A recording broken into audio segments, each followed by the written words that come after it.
Good afternoon. Ito po this is how I propagate my seeds of wave of love. Lalagay ko lang siya sa planggana. Kasi bubuhos ko lang yung fresh seeds niya. Diyan lang, pinapaano ko lang yan. Kasi kung ini-individual ko, ang hirap yun eh. These are all. Ito naman, inano ng manok. Sayang nga eh. Inano ng manok. Kasi nasa baba lang siya. Kaya binubunot ko mamaya pagka para ito rin ito yung mga seedlings.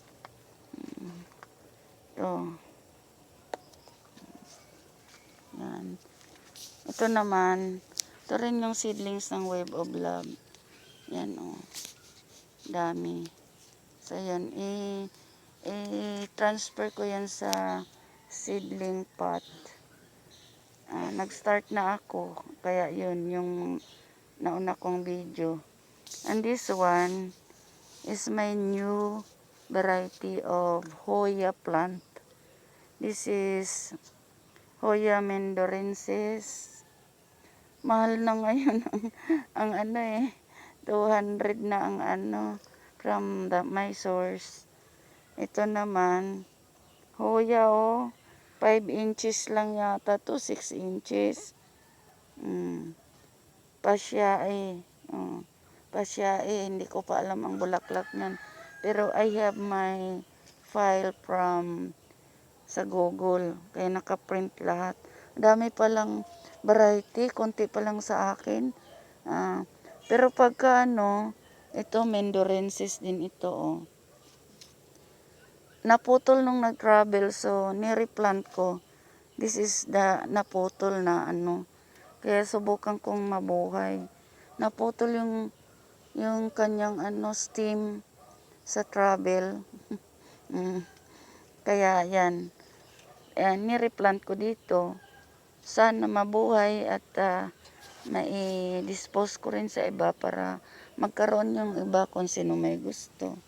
Also this one, I think, ito? Hoya mendorensis din ito. Naputol din kasi from my source. Naputol yung kanyang stem. So, sinubukan kong buhayin. Also, this one is 13 variety yata yung bago ko. Wala pa akong diversifolia. Yan. Diversifolia. This one is Elogorium yata to. Tama, Elogorium. Yan. And this one is Cutis porcellana. Kasi naputol yung stem. So, i-try ko rin buhayin. Cutis porcellana. This one is also naputol yung sa travel. Yung mahaba kasi yung galing sa source ko. Campronelia. Camprophilia pala. Camprophilia. Sana mabuhay. Also this one is obscura. Naputol din. So, try ko yung buhayin. Ito naman din. Naputol din nung pag-unbox ko nung This one is Comprophilia again. Yun. And this one is nilagyan ko na ng tatak dito sa para hindi ako maligaw. Ay, ba't wala itong tatak? Wait lang. Hindi. Mendorensis. Yan. Lahat ng naputol na stem. Kaya inano ko na lang. Nireplant. Hoping na mabuhay. Madali lang kasi siya alagaan. Kaya gusto ko yung Hoya. Kaysa orchids. Kasi siya, easy to manage, easy to care for. Tapos, mag-i-enjoy ka sa kanyang kanyang mga bulaklak kasi kakaiba. Ito, Cottis porcelana. Ayan o. Cottis porcelana, naputol kasi kaya tinanim ko na lang. Ganyan lang kalalaki o. Ang mamahal na ngayon ng Hoya. Ito, Mendorensis. Ito maganda yung dahon niya. Dahon pa lang. Ang ganda na. Ewan ko. Persissima. Yan. This is the Persissima. Cute ang dahon niya. May design. Meron siyang design yung dahon. As this one is Camprophylla. Ito. Camprophylla din. Tapos ito naman, medyo mahaba na. Mendorensis. At saka yun, Mendorensis. Dito naman is 13 itong bago kong Delicious Party. Siguro mahirap ito buhayin. Ang liit lang 200. 200. Ito naman Obscura. Ang cute niya Siguro hindi ito vine. Subukan natin. Tapos dito naman is Amiona. Magaganda mga bulaklak nito. Pag may pumunta dito, yan pinapakita ko lang yung colored picture ng bulaklak para malaman nila kung anong klaseng bulaklak. So, mamimili sila doon sa picture para pagbili nila, ito ang gusto ko. Tapos, mayroon doong description kung fragrant siya o hindi. Or talagang ball shape ang bulaklak niya or hindi ball shape. Kaya makikita mo doon sa file ko. May file ako ng mga Hoya. Ang dami pala. Gusto ko mag-ipon ng maraming stock. As pag makapropagate ako, dispatch ako naman para ma-share ko sa iba in a cheaper prices. Okay? Yung iba ko yung una ko itong mga old ko 2 years or 3 years ago na ito. Mabilis lang siya buhayin. Yan Ito is Densifolia. Ang current prices nito sa source is 400 per. Tatlo lang yata. Tatlong stem na rooted. 1 foot ang haba. Dito mas mura lang.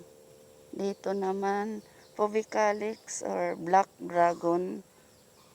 350 ang nito. From the source sa current price. Pero dito, mura lang. Basta propagated ko, hindi yung mother plant. Mura lang. Please come over. Please come over. Ang mga plantitos. Ito is, ito ang saleable Macrophylla. Mabango ang bulaklak nito. Ito na lang natira, wala na. Talagang mabinta siya. Pero wala na ngayon yata ito. Kaya mayroon na lang ako nito 20 seedlings. Marami ako. Marami akong pwedeng i-dispatch sa ito, Pimentelliana. Mabango din ang bulaklak. Off-white para siyang Dito siya nagbubulaklak This one. Ayan. Yan ng parang bituin. Ayan. Diyan siya nagbubulaklak. Mabangong bulaklak nito. Maganda ito at saka yung Densifolia ito. Lahat ito maganda sa sa receiving area. Maganda lahat yan kasi mabango. Lalo na kung may mga bulaklak siya. Marami akong seedlings. Paikot. Wala palang nakakaalam kasi. Kaya, bibidyo ako para malaman. Mayroon akong dito na mga mga plants na for sale. Okay? Ito, marami pa Madami ako. Mm. Sobrang dami na yan. Naaano na. Kung may bibili, mababawasan na ito. I hope so, mayroon. Yan. Dami kong ano. Ang dami kong kalat. O ito, malalaki. Kung sino may kursonada, 5K. May 4K, may 3K. May 500, pinakamura.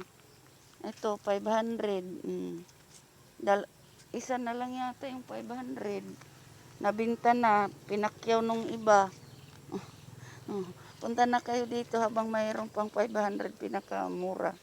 Mabilis na ito, mag-flower na kaysa yung seedlings. Pero kung wala na, seedlings na lang bilhin nyo. Thank you for watching again my YouTube channel. Please like, share, and subscribe po. Yan. These are all my seedlings. Yan. Hindi na ako magbibenta ng seeds kasi mayroon palang ako madali lang ako magpatubo. Mayroon akong isang client, sabi hindi daw nag-sprout. Napakadali nitong ewan ko. Mayroon din akong kaibigan na mayroon din siyang wave of love. Tinatanong niya ako kung paano daw sikreto pagpatubo kasi hindi siya nakakapatubo. May friend in Tagaytay kasi gusto din niyang magpatubo. Hindi daw natubo sa kanya. Mayroon lang sigurong kamay na hindi siya papatubuan. Kasi madali lang ito patubuin eh. Lagay mo lang doon sa mga planggana, spread out mo yung seeds. Tutubo na yan. Mabilis lang, 2 weeks. Ang pinaka ma-earliest na tutubo siya is 2 weeks. Mayroon ng sprout yan. Hindi ko nga alam eh. May nag-request sa akin. Hindi daw tumubo. Parang kaya naniwala na ako na depende siguro sa kamay. May kaibigan ako, may tanim siyang malaki na mulaklak, may seeds. Tinuruan ko siya kung how to plant. Hindi daw talaga tumubo yung sa kanya. Kaya naniwala na ako na bihira lang, ako lang siguro ang binigyan binigyan ako ng power to make this plant sprout. Oo. Hindi galing sa akin yung seeds, galing sa sarili niyang plant, yung seeds na tinanim niya.